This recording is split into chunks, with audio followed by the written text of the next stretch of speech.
Now part of the Darkcast network. Welcome to Indie Podcasts with a dark side. At 4:41 a.m. on September 29th, 2021, 17-year-old Benjamin Elliott called 911. Quote, "I just killed my sister. Oh my God, I thought it was a dream." The operator answered, "Okay, is there any serious bleeding?" The caller said, "Yes, I stabbed her in the neck." The operator asked, "Is she completely alert?" Benjamin responded, "Yes, I stabbed her in the neck." The operator asked, "Is she completely alert?" Benjamin said, "No, she's barely alive." When the operator asked for even more detail, he said, quote, "I took my knife and I stabbed her. Please, I don't want her to die. I'm so sorry." He explained that they were twins, both 17, and that his parents were asleep in the house. On the recorded call, you can hear Benjamin crying out for his parents, quote, "Mom! Dad!" as the operator instructed him to begin CPR. Welcome, lambs. Welcome to Love and Murder, Heartbreak to Homicide, your weekly true crime podcast telling you cases of relationships that turn to murder. I'm your host, Kai, and in today's episode, I'm telling you about a case where the courtroom had to answer a mind-boggling question. Can someone commit murder while they're asleep? Before we get into it, if you've been following the Gerhard Koenig case, you already know that I've been covering it day by day over on the Patreon, patreon.com/Love and Murder, with my real-time commentary, updates, and the stuff I can't always put on the public feed. If you want to hear my day-to-day commentary as the trial unfolds, not after the fact, then join the Patreon, patreon.com/Love and Murder at the $10 a month tier. You're guaranteed at least 2 bonus episodes a month, plus after shows, case files, and the unfiltered breakdowns that go deeper than what you hear here. And you're helping keep this podcast listener funded while amplifying victims' voices. Patreon.com/Love and Murder. Now let's get back to this case of love and murder. Kathy, a senior manager for the Girl Scouts, and Michael, a stay-at-home father, had raised their twins, Benjamin and Meghan, in a loving home in Katy, Texas. The twins shared not just their birthdays, but virtually every aspect of their formative lives. They attended the same schools, participated in many of the same activities, and were constants in each other's daily lives. Classmates and neighbors said that the Elliott twins appeared to have that mystical twin connection, finishing each other's sentences, sharing inside jokes, and instinctively understanding each other's thoughts and feelings. Now, I gotta say, whenever there are twins who finish each other's sentences, I love it. I remember the Maori twins. They used to do that when they first came out, and then they stopped, and then they gave an interview saying that the reason they stopped was because their publicist told them that people I forgot exactly the reason, but it's like people are disconcerted when they hear that and they need to practice not doing that. You shouldn't have listened to your publicist. Most of us think it's so cool. That's so cool. That's such a cool trait to finish each other's sentences constantly. So you shouldn't have listened to your publicist. But I just wanted to say that. Benjamin was the, quote, soft-spoken, smart, funny engineering enthusiast, while Meghan was a, quote, sensitive artist and poet who had been diagnosed with autism. Benjamin took his role as her protector seriously, and Meghan often walked close to him when she felt uncomfortable. The Elliott family home represented stability and normalcy. Michael and Kathy had cultivated what appeared to be a loving environment for their children. Friends of the family described their household as warm and nurturing, with both parents actively involved in their children's lives. Nevertheless, beneath this seemingly idyllic surface, factors were at play that would ultimately contribute to a deadly outcome. Years before the night of the incident, Benjamin had exhibited signs of parasomnia, a sleep disorder characterized by abnormal movements, behaviors, and emotions during sleep. These episodes occur during a state of incomplete awakening, neither fully asleep nor fully conscious. So basically, they're saying parasomnia is sleepwalking.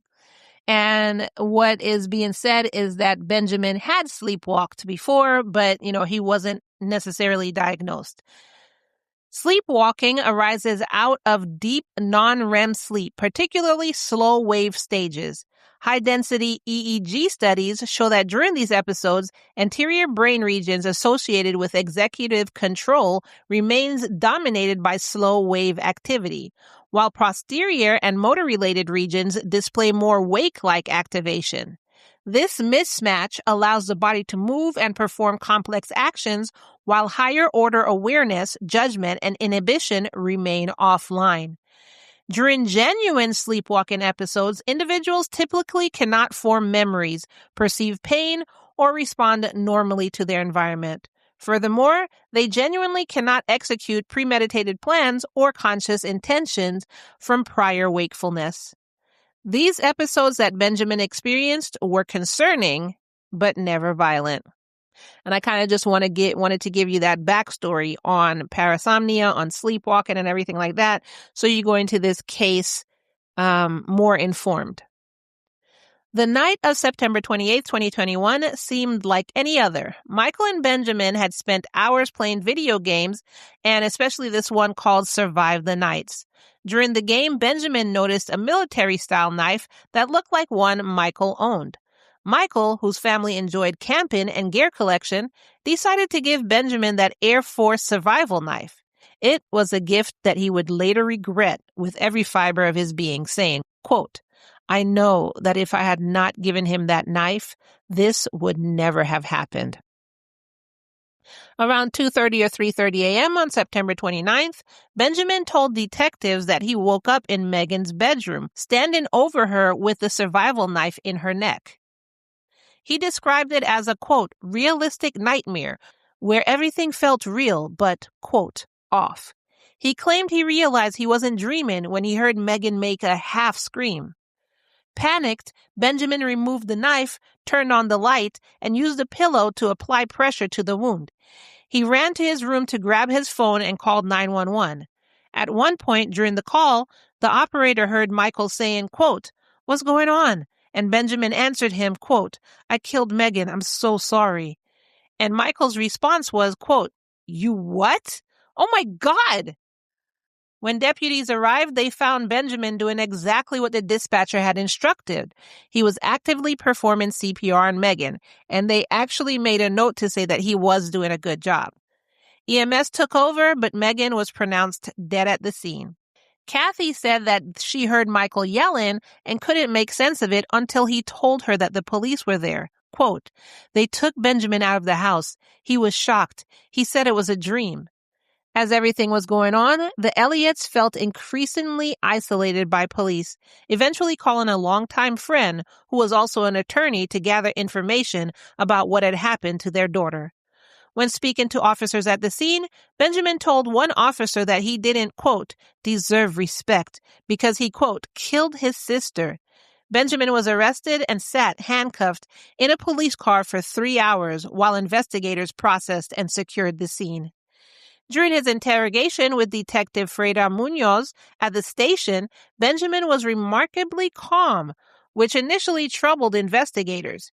He spoke about his plans for college and taking the SAT that coming Saturday. He later said to Detective Munoz, quote, "You ever have a really realistic nightmare where like just everything feels real, but also off at the same time?" He described it as a dream state. He said, quote, "The next thing I remember is like the feeling of stabbing something. I stabbed her and then suddenly wasn't dreaming." He described panicking. And so I said this before, but I'm going to read his quote. Quote, "I freaked out and like put the knife down and put a pillow on her to try and stop the bleeding. Then called, 911 from my phone." When asked where his phone was, he referred to the house as the, quote, "crime scene." Benjamin Elliott is asked by Deputy Munoz, "Where's your phone?" Benjamin Elliott responds with, "It's at the crime scene." This unusual phrasing, instead of saying like "my house" or "my room," raised red flags for investigators. By that afternoon, Benjamin had been formally charged with murder and booked into the Harris County Jail. He was released on a $100,000 bond and remained free for over 3 years until his trial. After he was released, the family's daily life reportedly turned into constant fear and monitoring. They moved in with Kathy's mother because they couldn't sleep in their home anymore. For the first 2 nights, Michael slept in a chair in front of Benjamin's door to monitor him. Eventually, they installed an alarm on Benjamin's bedroom door for everyone's safety. In the meantime, the investigation continued. Medical examiners discovered Meghan had not 1, but 2 stab wounds, contradicting Benjamin's account. One wound measured 4 inches deep, severing both her carotid artery and jugular vein. Investigators asked Benjamin about the knife his father had given him the day before the incident, and he said, quote, "I was really enamored with it." He also told them that on that night, he'd gone to sleep around 2:30 to 3:30 a.m., but when police checked his cell phone data usage, it showed that he'd spent hours scrolling the web until exactly 4:17 a.m. Then exactly 24 minutes later, at 4:41 a.m., is when he called 911. So when he claimed that he'd been asleep for hours, his phone basically told a different story. Only 24 minutes of inactivity accounted for. Which, I mean, unless you have a job or you're going to school or you have a paper due or just something like that, who actually looks at the time when they're going to sleep? Like, on the weekends, if it's a Friday night, for instance, and you don't have anything to do that Saturday, do you look at the time you're going to sleep? So you might just give police an estimate if something happens, like, I don't want to say anything because I don't want to put that out there. But if something were to happen and, later on, police are asking you, well, what time did you go to bed? Like, I don't know. Like the last time I looked at the clock, it was like 1 o'clock. And little do you know, it's like 4:40 now, So, I mean, I don't really take that seriously because it could have just been the last time he looked at the clock. It was 2:30. Let me know what you think about it in the comments below because, maybe I could be off. Part of the investigation was trying to find out what Benjamin's mental state was like when the incident happened. And does the law treat that as murder? Later, witnesses described specific examples they remembered of seeing Benjamin sleepwalking. His older sister Elizabeth remembered a moment from years earlier where Benjamin just showed up in her doorway of her bedroom and he was unresponsive to her and Meghan calling his name. She said his eyes were barely open, so she touched his shoulder and told him to go back to bed. A childhood friend, Anand, remembered a sleepover where Benjamin was found eating a donut while apparently still asleep. And when he woke up, he was confused. Like, what? What's in my mouth? Where am I? Now, interestingly, the family's initial fear wasn't necessarily sleepwalking murder. Kathy's father was schizophrenic, and so their first fear was that Benjamin was having a psychotic break rather than sleepwalking. But a judge had a psychiatrist examine him before the start of his trial, and they found no evidence of schizophrenia or bipolar disorder. Defense attorneys Wes Rucker and Carrie Hart hired Dr. Jared Simmons, a neurologist and sleep expert. After 2 sleep studies, 6 weeks apart, Dr. Simmons became a believer in Benjamin's innocence.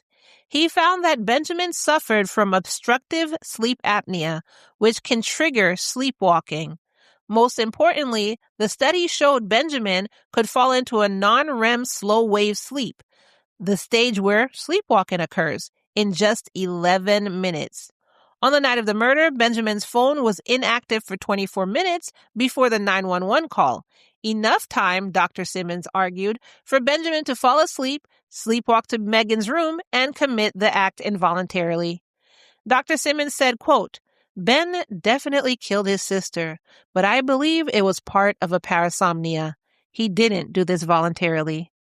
So the case moved forward through that lens. Benjamin as someone who killed Meghan, but did it in a state where he had no conscious control. Legally, that defense is tied to the concept of automatism, meaning an act performed without consciousness or intent. At the same time, though, the state was already building its counter-argument even before the trial. The state focused on the timeline, phone use until 4:17 a.m., then stabbing and 911 call at 4:41 a.m., and questioned whether Benjamin could truly be in slow-wave sleep in that short period. They pointed to behavior and language that seemed too aware, They noted that Meghan had 2 stab wounds, not 1, and they pointed out the lack of blood splatter on the walls. They argued that the only way there wouldn't be blood splatter is if something was covering Meghan's face when the knife was pulled out. And they suggested the pillow wasn't used for life-saving measures, but to muffle her instead. And then there was Benjamin's demeanor. Remember when I said that investigators found him suspiciously calm during questioning? Well, later jurors would reportedly spend time reviewing the interrogation video and focusing on that same calmness. Then, before the trial, prosecutors offered Benjamin a 30-year plea deal, and he refused it. He chose to go to trial, risking a life sentence to maintain his innocence as to murder. His trial started on February 18, 2025, and lasted 1 week. Prosecutors Megan Long and Maroon Kotani faced a major hurdle. They didn't have any motive. They admitted that they couldn't find any history of conflict or rivalry between the twins. However, they argued that Benjamin's actions that night were too complex for a sleepwalker. I mean, how do you know? Have you sleepwalked before? And even if you did, you're not the same as this person. They pointed out that Benjamin used the exact knife he was given just hours earlier. I mean, we could argue that maybe it was like on his desk because he was just given that. So literally that's like the last thing he remembers. Plus he was playing video games. So they presented their pillow theory where Prosecutor Long argued that Benjamin didn't use the pillow to stop the bleeding. Quote, "The only way for there not to be that blood splatter is that it had to be there when he took the knife out. It wasn't there for life-saving measures. I think he wanted to cover her face. I think maybe even muffle it if she were to scream." They talked about his phone data, showing that his phone even recorded his steps to and from his sister's bedroom, undermining claims of unconscious movement, and that when he was on the phone with 911, he was whispering on the 911 call to avoid waking his parents until the very last moment. They also brought forth that at Benjamin's bond hearing, he told authorities that he, quote, "did not live with sleep irregularities." Prosecutor Long questioned the probability of Benjamin reaching deep sleep so quickly. I mean, I fall asleep as my head is hitting the pillow. So I could probably reach deep sleep state in under 5 minutes. So again, this is kind of circumstantial and you're putting what you think is normal onto everybody. I wouldn't go with that. I mean, I guess if I didn't have any other defense because you couldn't figure out motive, they've people who saying they've always been close and, why would he do that? And nobody's saying that, he had any rivalry with his sister or anything. So I guess you have to come up with something, but you're giving generalistics to situations that should be considered on an individual basis. So I kind of don't like that. So basically, with that saying, they were challenging Dr. Simmons' assertion that Benjamin could achieve slow wave sleep rapidly enough to be sleepwalking during this narrow time frame. The prosecution brought forth their own doctor, Dr. Mark Pressman, who testified, quote, "I concluded he was not in a sleepwalking state." Dr. Pressman said that Benjamin's detailed memory was inconsistent with genuine parasomnia. Quote, "He remembered the feeling of the knife going into the neck. That's a memory. You shouldn't be able to have that memory." They presented Benjamin's unusual testimony when speaking with detectives at the police station, calling his house or room the crime scene. The defense, Attorney Rucker, then asked the jury, quote, "How could a kid who cherishes his sister commit a crime that heinous without a reasonable explanation?" Dr. Simmons testified for 4 hours, explaining that sleep deprivation and the proximity of the night created a perfect storm. Like I said, the proximity. That's what I said. He argued that if Benjamin were faking, he would have claimed to remember nothing at all, rather than just being honest about the feeling of the stabbing. Witnesses then testified that Benjamin was very protective of his sister and that their bond was purely positive. Another witness, Dr. Wendy Elliott, not related to the family, was the forensic psychologist who examined Benjamin leading up to the trial. She testified that, quote, at the time of my interview, he was reporting some current mental health issues, but he reported no mental health issues that were evident at the time of the alleged incident. Her testimony was used by the defense to establish that the stabbing was not a result of a mental health crisis, such as schizophrenia or bipolar disorder, but was instead consistent with their theory of parasomnia. The Elliott family formed a unified front behind Benjamin, offering testimony that painted a portrait of a loving brother, not a murderer. Kathy Elliott took the stand openly sobbing as she testified that her 17-year-old twins maintained a harmonious relationship. She emphatically told jurors, quote, there was no reason for Ben to want his sister dead. Elizabeth Elliott provided testimony via Zoom from Georgia, talking about her experience with Benjamin's sleepwalking behavior. Then a great aunt took the stand to establish that sleepwalking did run in the Elliott family. In closing statements, Attorney Long suggested that the family was protecting Benjamin. Quote, there's so many people here for Benjamin. There's not one person here for Meghan. Wow. Wow. I'm sorry. As a mother, I would have straight cussed his ass out. I would have cussed him out to the contempt of the court. Do you hear me? I wouldn't care at that point. How dare you? Are you freaking Do you think Attorney Long was justified in saying that? Let me know your thoughts in the comments below, because the cuss that I would have cussed that out, look. Let me know what y'all think, because maybe I'm getting too heated. Anyway, this comment caused audible gasps, so see, it wasn't just me, in the courtroom, as the family maintained that they were there for both of their children. I'm so happy that they kept their professionalism, because it wouldn't have been me. I'm telling you right now, I'd have thrown that microphone at that lawyer. Just because you can't find anything to win this case about, don't come talking about who's here for Meghan and who's not. Are you? Look, let me calm down. After deliberating for about 4 to 5 hours, on February 24th, 2025, the jury reached a decision. Though they were initially split 7-5, they ultimately returned a guilty verdict for murder. Benjamin stood blankly as the verdict was read, while Kathy and Michael sobbed. At the sentencing phase the next day, the prosecution asked for 40 years. However, the jury, despite their verdict, asked Judge Danilo Lacayo for leniency. The judge took into account Benjamin's lack of criminal history and his good behavior while out on bond.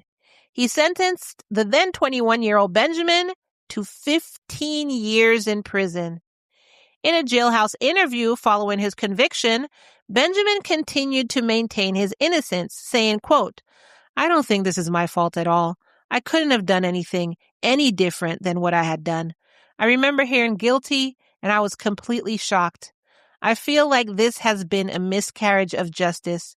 I am not guilty of the murder of my sister, Meghan Elliott. He remains incarcerated at the Garza West prison with plans to appeal his conviction. He'll be eligible for parole in 2032 after serving 7.5 years at the age of 28. Now, it's interesting to note that parasomnias represent a dark intersection between neuroscience and criminal law, particularly in cases like Benjamin Elliott's, where violent acts occur during apparent sleep states. These disorders fundamentally challenge our understanding of consciousness and culpability. The sleepwalking defense has been featured in numerous high-profile murder cases with varying outcomes. Probably the most famous is the 1987 case of Kenneth Parks in Canada, who drove 14 miles to his in-laws' home, murdered his mother-in-law, and severely injured his father-in-law, all allegedly while sleepwalking.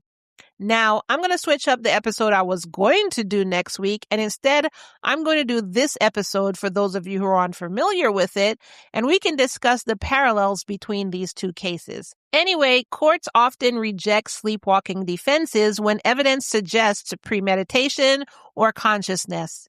There's another case that happened in 1999 in Arizona where a man stabbed his wife and claimed sleepwalking. I'll do that case in a couple of months. So like I said before, legal systems typically categorize sleepwalking-related violence under automatism, which is acts performed without consciousness or intent. Although the success of such defenses depends largely on proving the absence of higher cognitive functions during the event. So, what are your thoughts on this case? As a member of the jury of the fictional court of love and murder, do you believe the sleepwalking claim, or do you think there was some unknown motive for Benjamin to have killed his twin?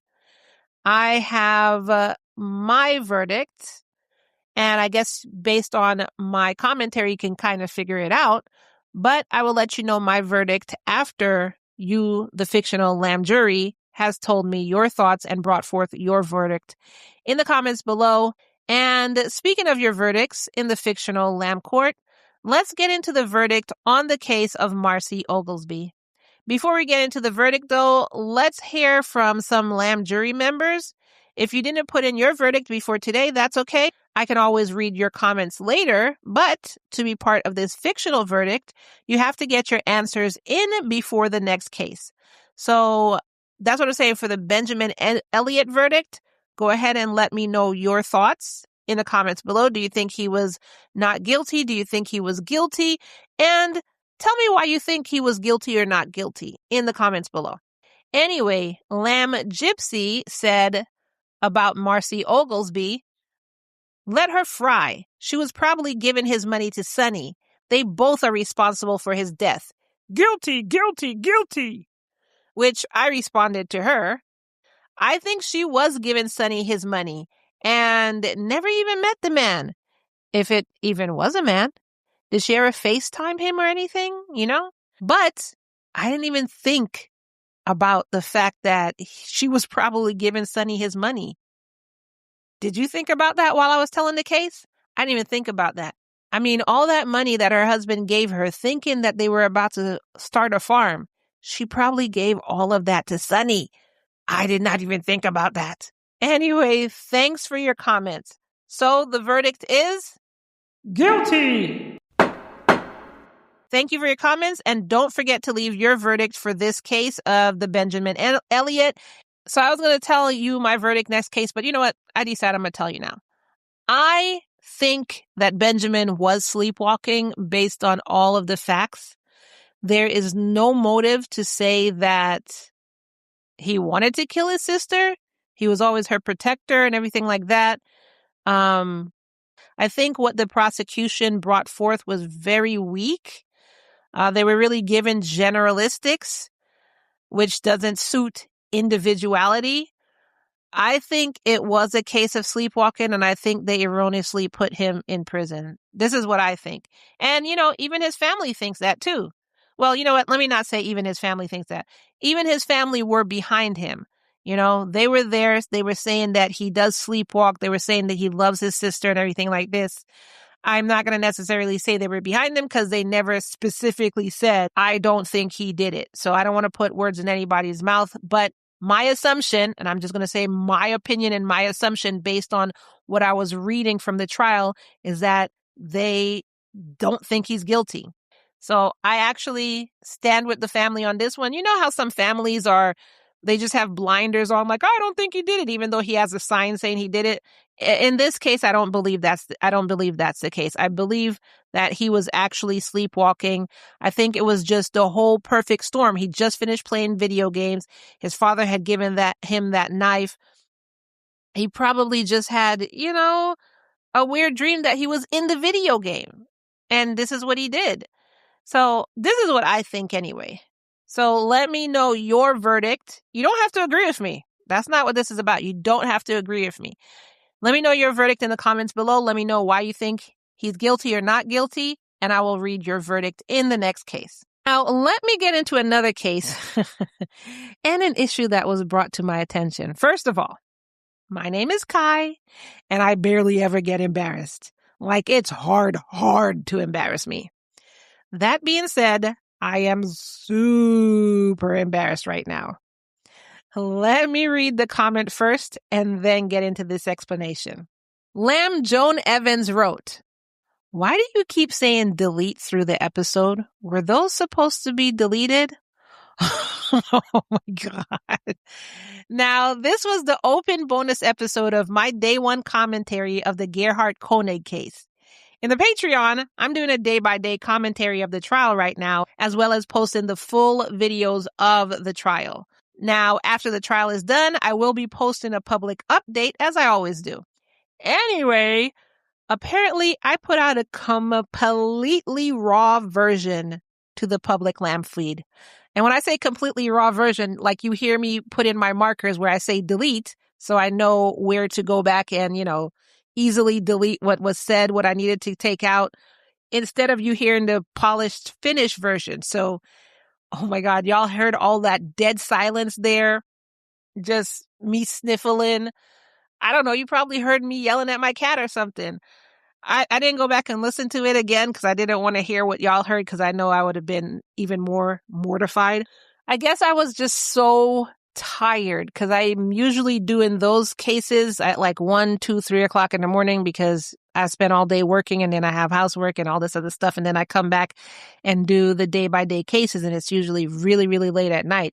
So I guess I was so tired that I chose the wrong file. But in the Patreon, I checked, it was the right file. So it was only on the public Lamb feed where I have more listeners on my public Lamb feed than in the Patreon. Oh my God.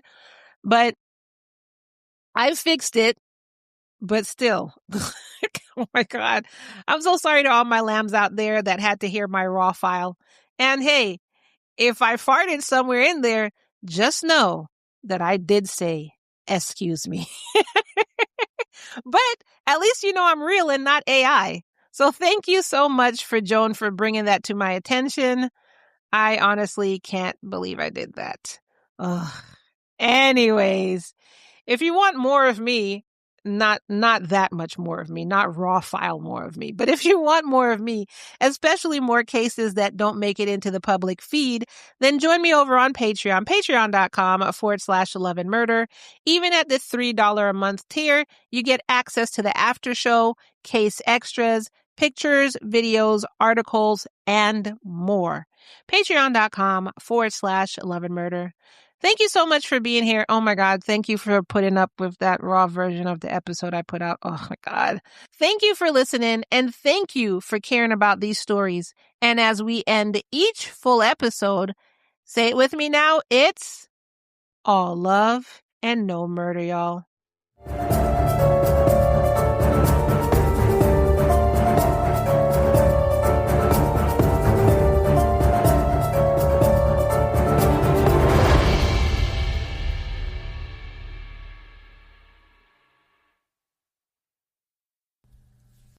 Hey lambs, welcome to the after show. Now you know, if you're a lamb subscriber, then you get the entire after show. But if you're on the public feed, then you get a little taste. Just a little taste. But if you want to hear the after show, then just join the Lamb Fam at only $3 a month. Just at $3 a month or above, and you will hear this entire after show. Patreon.com/Love and Murder. Now, as you know, with the after show, it's usually a case I just want to talk about. And this case, I did write it into an article. So I'm just going to read the article off for you. I haven't put a title on it yet, but a man killed a mother with a meat cleaver, and you won't even suspect. When you hear the ending, you're just going to be like, oh, the ending is really crazy. So let's get into it. In the early hours of March 13th, 2004, a woman vanished from the streets of Birkenhead, UK. For over a year, her disappearance remained a haunting mystery for her family. No immediate suspect and no clear indication of what had happened to her. The woman who was 27 years old at the time of her disappearance, was a resident of Birkenhead, and she was a devoted mother to her 3 children. At the time, she lived in a house with her boyfriend and her children. Those who knew her described her as a woman whose life was centered around her family. Currently, though, police were left with a missing person case that had no body, no confirmed crime scene, and nothing solid to work with. Her family was left in that same position, trying to make sense of how someone could vanish without a trace and whether they would ever get answers. Then, in July 2005, the case took a turn that had nothing to do with the missing woman at all. If you want to hear this full episode, this full after show, then go ahead and join the Patreon, the Lamb Fam, starting at the $3 tier and above. Patreon.com/Love and Murder. That's right. For only $3 a month, you'd get after shows, you get case extras, you get trial videos, you get pictures of the crime scene, pictures of the victim, pictures of the perp. You get articles that I put out. You get so much, just starting at $3 a month. If you want more bonuses, you can choose any of the higher tiers. That's all that I have for your preview of the after show. I look forward to seeing you as part of the Lamb Fam. Patreon.com/Love and Murder. Bye.